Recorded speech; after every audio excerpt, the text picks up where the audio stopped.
Attack on Titan Season 4 Episode 8. It's time to feel the pain. This episode was done beautifully. The MAPPA animation team didn't miss a thing. Unfortunately for us, so did Gabby. This girl hardly ever misses. And in one of the saddest episodes of Attack on Titan, we actually lost our beautiful Sasha. And once again, Gabby is facing a lot of hate online these days. Exactly like it was back when I first read this chapter. So of course, we will talk about that and about much more right now. Welcome everyone, I am your friendly host with a funny accent and welcome to another analysis video of the last season of Attack on Titan. If you are new here, you should know that I always talk and explain the most important parts of each episode, only without spoilers. So you should watch my videos if you are tired of being spoiled all the time. If you want to fully understand every major and small event in a spoiler-free environment, then you are in the right place. Don't forget to check out my previous videos to get a clear view of all the events, or if you are feeling up for it, go check out one of my major theory videos. Just pay attention to any spoiler announcements. And of course, don't forget to subscribe if you haven't already. And with that, join me as I relive the death of sweet Sasha for the second time. And spoiler alert, it wasn't any better this time. Our episode, Assassin's Bullets, continues straight from where we left off, with beaten up Reiner facing Eren. Take notice that Reiner didn't actually try to punch Eren, he only tried to reach Porco in time. The truth is that Reiner is so broken right now, he doesn't really have the mental or physical strength to fight, and we can see it when he drops to the ground as soon as Eren and Mikasa leave the plaza. Next we have the saddest reunion ever. Eren joins the gang on the airship. Levi fans will also appreciate this familiar kick to the face. You have such a kickable face. We will have a lot of gems like this from our Captain Levi this season. Few things to take notice here. We have a final confirmation about the letters. They were indeed sent to the scouts. Also important, we have another side involved in this plan. It seems there is a sneaky monkey on board. We will discuss this plan later in this video. Outside the airship, Jean is leading the retreat. If you remember, Jean is one of the only survivors of the Battle of Shiganshina, and now he is ranked much higher than before. You can see how people listen and respect him. Well, maybe except for Flock, but there are a lot of things going on between those guys.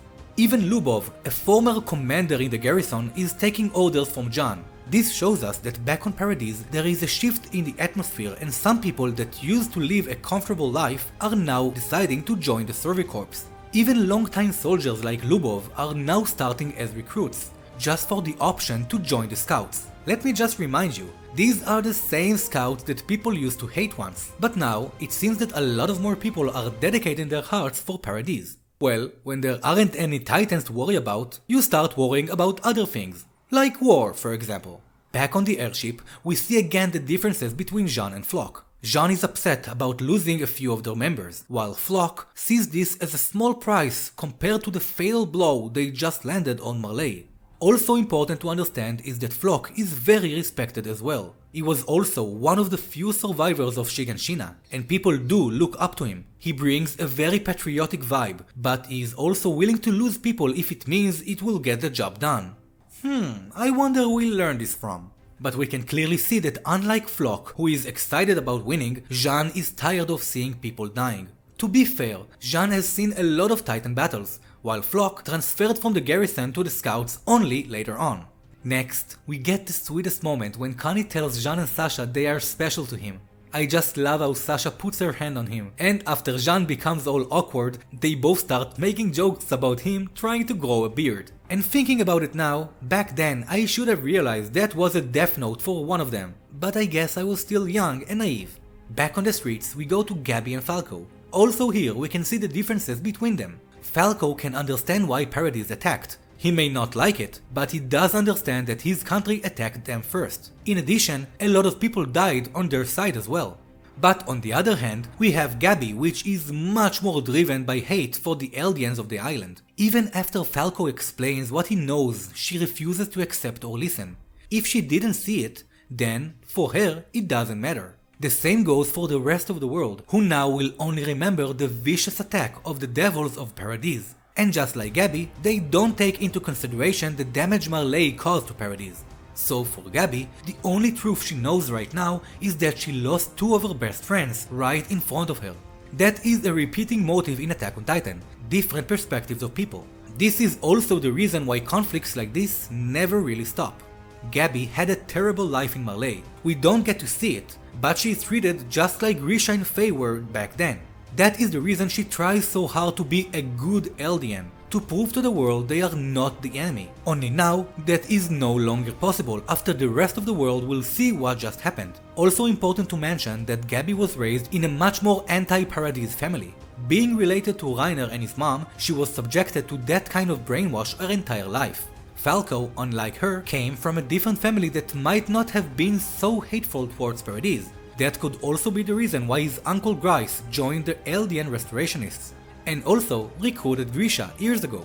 This attack has cost Gabby her dream of ever being proud of her LDN blood. We can see how her hatred towards the people of Paradise only grows bigger. For her, they are simply evil devils. That is the truth she's been told. That is also what the entire world always showed her, and that is enough to want to kill all the devils of the island. Unlike her, Falco is starting to understand the situation is much more complicated, and in fact, they are not devils, they are regular humans, just like him, and just like the rest of the world. A few moments later, we get to see Gabby's sniper skills, and after Lubov hesitates to shoot a kid, she drops him to the ground.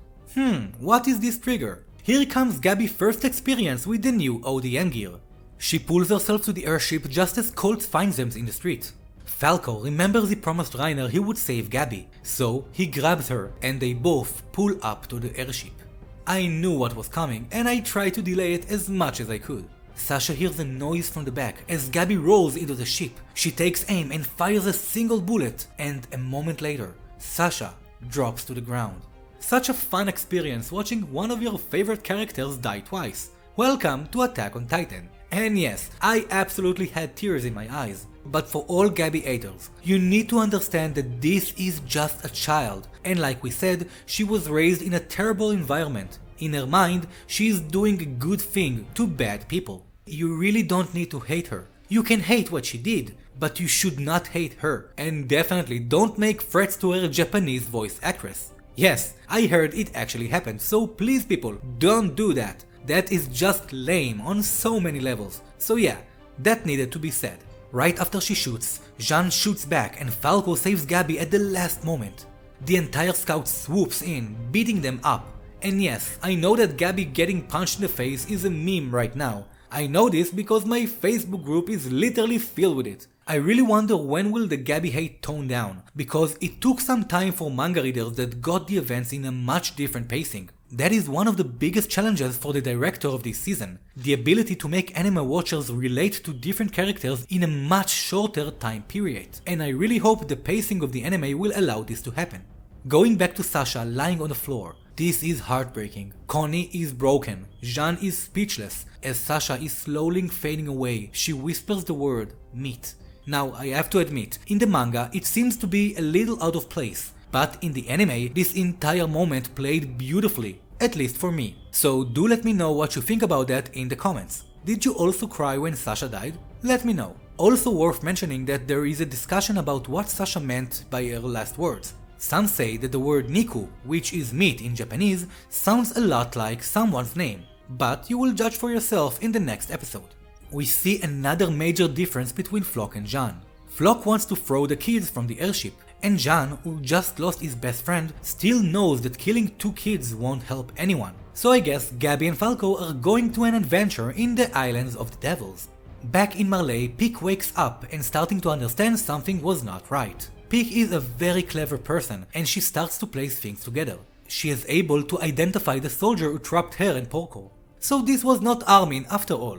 Meet Yelena. You will also see a lot of her from now on. What you need to know is that she is one of the volunteers that were on the first boat sent to Paradise, and with her also Unyan Kupon, who is piloting the airship.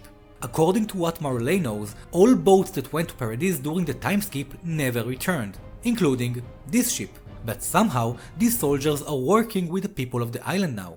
In the back of the ship, Gabby goes insane, telling Jean to tell his leader that the true Eldians will hunt them down after she's dead. But she and Falco has a little surprise coming their way. Remember that extremely short fight between Levi and the Beast? Surprise! Zeke is not dead, and is actually on board the ship right next to Eren.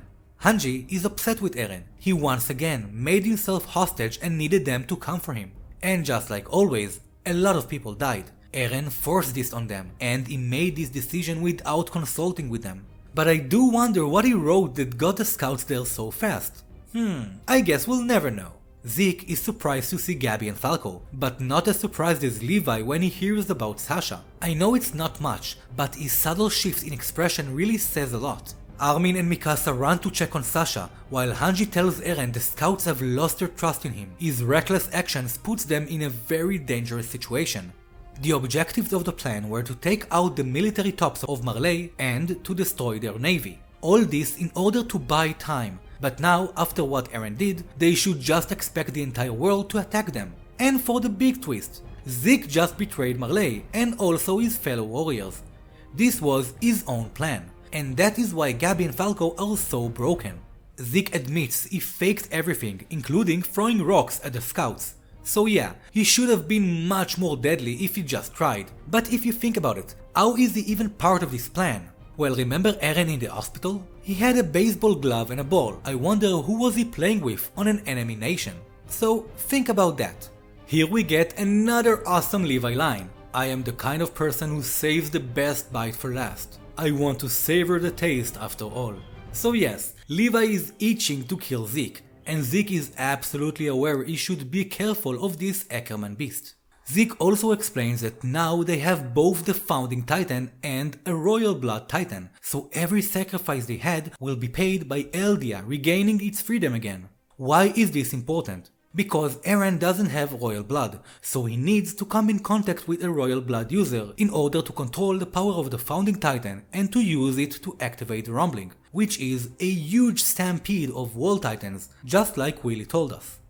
To refresh your memories, we saw this power used before by mistake when Eren came in contact with Dina's Titan and was suddenly able to control the Titans.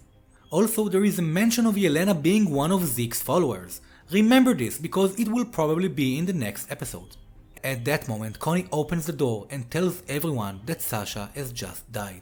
Everyone is shocked. Armin and Mikasa are crying over her dead body, Jean is broken, and Connie is crying over losing his best friend. When Eren asks what were her final words, we get an original Mappa flashback of the time Sasha stole meat for everyone.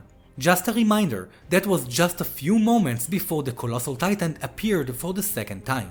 In the manga, Connie got mad at Eren for laughing, and I guess that will be shown in the upcoming episodes. I personally didn't think he was laughing when I read it, and I also don't think he was laughing after I saw it.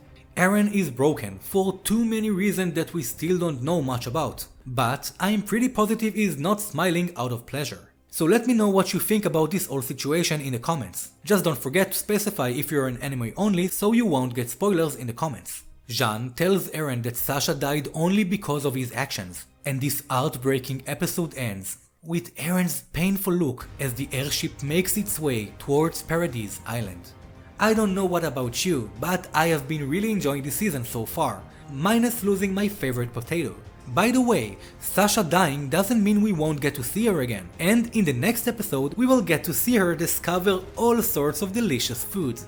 And by the way, did you notice that Attack on Titan is so close to taking the top anime in my anime list? Come on everyone, let's make this happen. If you enjoyed this video, don't forget to drop a little like and also come talk to me in the comments on Facebook, Twitter, Discord or on any of your favorite social media platform. I'm literally everywhere, so come say hi. Thank you again for joining me today, my Titan loving friends. I will see you all real soon. And until then, don't forget to dedicate your hearts for humanity, inside and outside the walls.